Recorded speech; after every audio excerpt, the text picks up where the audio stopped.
सत्ता किस तरह से दुरुपयोग किया नक्सलिज्म को, देखिए, आदिवासियत को विलोपितकरण करने के लिए? अच्छा, आदिवासियत को विलोपीकरण करने के लिए नक्सलिज्म का सत्ता सत्ता भी तो सत्ता यूज ने किया जो है, जैसे आप सत्ता ने यूज छत्तीसगढ़ किया। में देखिए या फिर झारखंड में ही देखिए, हाँ, मैं तो सत्ता ने तो एक्चुअली यूज अपनी किया है। बातों को झारखंड में ही फोकस कर रही थी, लेकिन जो आपका सवाल था ना, उसमें देखिए छत्तीसगढ़ बहुत बर्निंग एग्जाम्पल था, बहुत ही बर्निंग था, क्योंकि वहाँ पर एक समय ऐसा था कि नक्सलिज्म इतना ज़्यादा हावी हो गया, और जो फोर्स वहाँ पे पैरामिलिट्री फोर्स या बीएसएफ के जवान उतारे जाते थे, सारे आदिवासी उतारे जाते थे, और आदिवासी फोर्सेस से आदिवासियों को मरवाया जाता था। ये छत्तीसगढ़ में जबरदस्त प्रयोग हुआ इसका। और वहाँ पर तो वॉर बैटल ऐसा था, जो हम लोग रिपोर्टिंग करते थे, हम लोगों ने देखा कि बस्तर और जगदलपुर का इलाका जो बड़ा नेम फेम हुआ करता था नक्सली आंदोलन के लिए और खून खराबे और हिंसा के लिए, नक्सली हिंसा के लिए खास करके चर्चित हुआ था।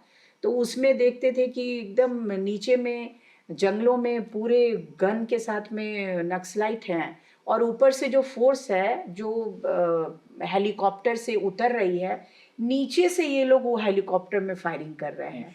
इस कदर का वॉर बैटल था, और उसमें भी आदिवासी फोर्स थे, नीचे आदिवासी था, दोनों एक दूसरे को मार रहे हैं। तो सत्ता ने भी जबरदस्त इसका प्रयोग किया, चाहे वो कोई भी गवर्नमेंट हो, कांग्रेस के ज़माने में भी ये हुआ और बीजेपी के ज़माने में ये एक्सिलरेट किया है। उस प्रोसेस को बीजेपी ने एक्सिलरेट किया है, बढ़ा, बहुत तेजी से आगे बढ़ाया है कि भाई मार गिराओ इन लोगों को, कोई कम्युनिकेट मत करो। हम लोग देखिए हमेशा ये बोलते थे कि नक्सलाइट जो है वो कोई मंगल ग्रह से आए हुए लोग नहीं हैं, हमारे बीच के लोग हैं, आप उनको बैठा सकते हो, आप उनसे डायलॉग कर सकते हो, लेकिन ये औकात कोई चीफ मिनिस्टर, कोई डीजीपी में नहीं हुआ करती है। तब इन लोगों ने स्टेट बनने के बाद ये सब ये क्या है, सरेंडर, समर्पण की पॉलिसी ले आया, और समर्पण करा करा के, और झूठ किसी केस में बोला तुमको समर्पण करोगे तो नौकरी दे देंगे, तुम्हारी बीबी को एडमिशन करा देंगे, कॉलेज में पढ़ेगी, कस्तूरबा में पढ़ लेगी, वगैरह वगैरह। तो ये सब अभी हाल का ट्रेंड है कि उनको समर्पण कराओ, और फिर इनको अंदर का भेद लो, और बड़े बड़े जो कमांडर हैं, इस एरिया का कमांडर, उस जोन का कमांडर, सबको का पता लो और सबको को अंदर करो, मार गिराओ, वगैरह वगैरह, एनकाउंटर करो। अभी देखिए छत्तीसगढ़ में जो हुआ, अभी भी छत्तीसगढ़ में यही हो रहा है।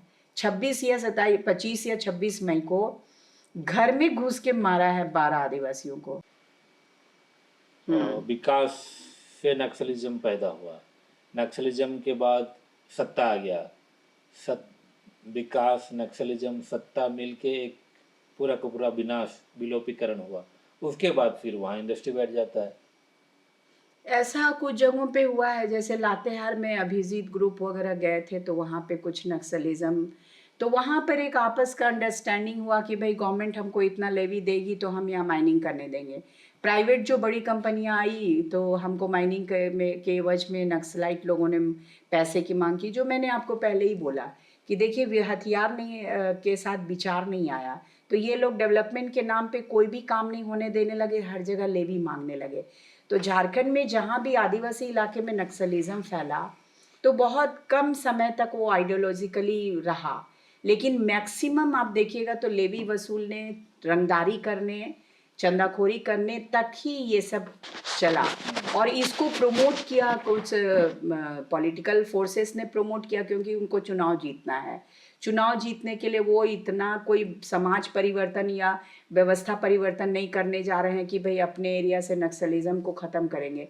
वो तालमेल करने लगे, देखे कि वो भी एक बिग फोर्स है, हमसे ज़्यादा ताकतवर है, तो उसके साथ उसको दबाओ मत, उसको बुलाओ और बराबरी में बात करो। तो ये सब ट्रेंड चल पड़ा है।